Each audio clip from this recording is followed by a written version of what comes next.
Good afternoon, I'm Sean Yao, and this is One News Now.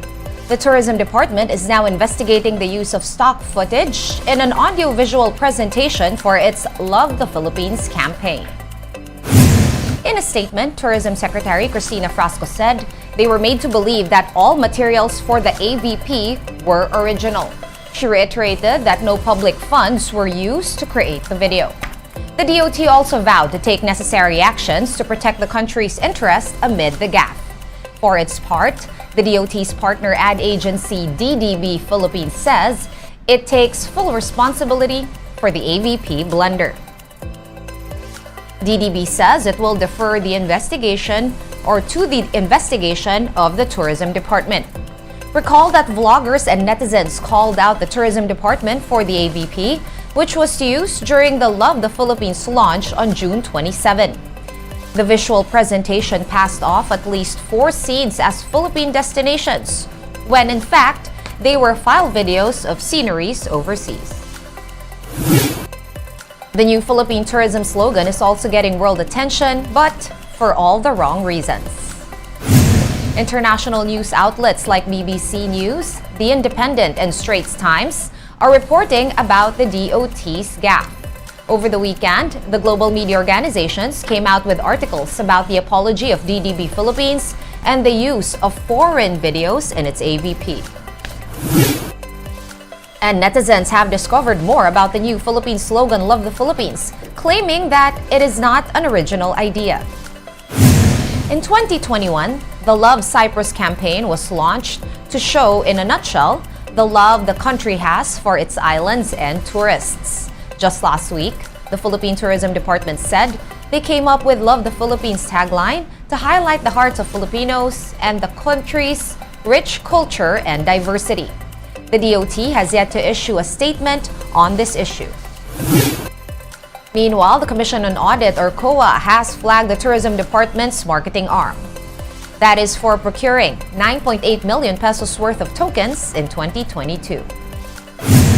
COA noted that the TPB, or Tourism Promotions Board, did not submit supporting documents to prove that the giveaways reached their intended recipients.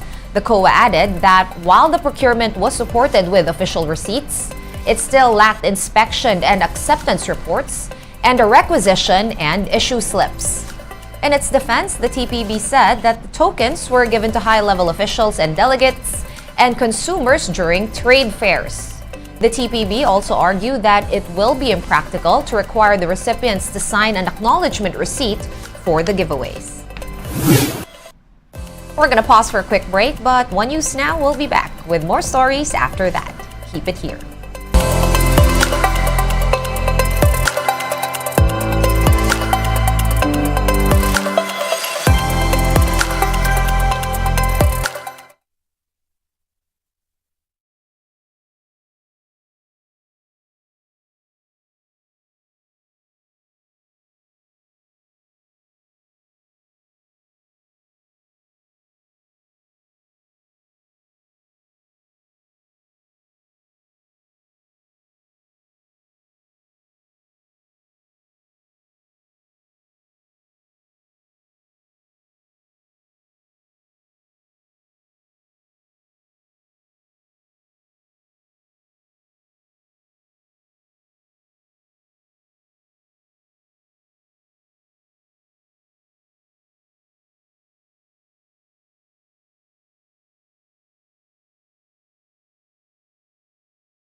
Watching One News Now. I'm Sean Yao. The water level over at the Angat Dam has dropped some more and is now nearing critical level. As of early morning of July 2nd, Pag-asa said the dam's water level is at 182.24 meters. This is about 0.2 meters below the previously recorded level and only less than half a meter higher than the critical level. Pag-asa expects the dam to reach critical level in less than 2 weeks. The Angat Dam supplies water to over 90% of Metro Manila. It also provides irrigation to about 25,000 hectares of farmlands in Bulacan and Pampanga. And President Bongbong Marcos is now on his second year in office. Are economic prospects looking up? Manolo Serapio Jr. tells us more in this report from Bloomberg TV. Hey, I think overall the economists and analysts are saying that he's done a fairly decent job and in his first year, because there were expectations or at least fears of a doomsday scenario, but none of that panned out. He was able to, despite one of the most aggressive tightening campaigns in the region, actually the Philippines posted one of the best economic growth in most of Asia at 6.4%, and expectations are growth this year will be above 6%. Probably slowing down a bit next year, but still at above 6%, that would be one of the best in Asia. So I think it's a fairly decent job that he's done, according to economists and analysts. What about challenges for the second year in office? I think taming inflation would be on top of them. I think right now at just above 6%, it's still elevated, and it's still outside the 2 to 4% target range of the central bank. Although the central bank is seeing that the inflation would come back to its target range by September, October this year. And there's also the pressing issue of food security, because I think early this year we've seen the prices of onion, for example, becoming the most expensive in the world. Philippine onion becoming the most expensive in the world, and that's not a supply issue, but more of traders hoarding the commodity because we had a bumper crop last year, and now we're seeing rice prices rise again, and it's a staple grain, and we should remember that Marcos actually promised during his campaign that he would have the prices of rice, and we haven't seen that happen yet. But I think Marcos himself has said that it's still a work in progress. Whatever he's doing, it's still delivering on his campaign promises. It's still a work in progress, and he needs to undo 30 or 40 years of what's been done to the agriculture sector, which remains a key sector of the economy. Let's now take a quick look at today's other top stories. Philippine National Railway authorities remind commuters that there will be no more train trips from its line in Alabang to Calamba and vice versa. The route was closed down yesterday to make way for the construction of the North-South Commuter Railway project, which will connect Manila to Pampanga and Laguna. The train line's closure will affect over 400 passengers, who are now being encouraged to use other means of public transportation.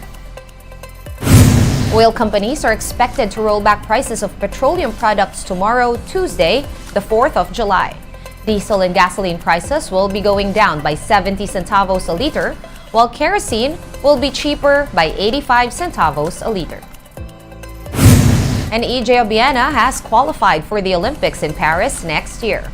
That's after the pole vaulter's second place finish this weekend over at the Diamond League in Stockholm, Sweden. Obiena cleared 5.82 meters, the minimum requirement to qualify for the Summer Games. With this, Obiena becomes the first Filipino to make it to the Paris Olympics.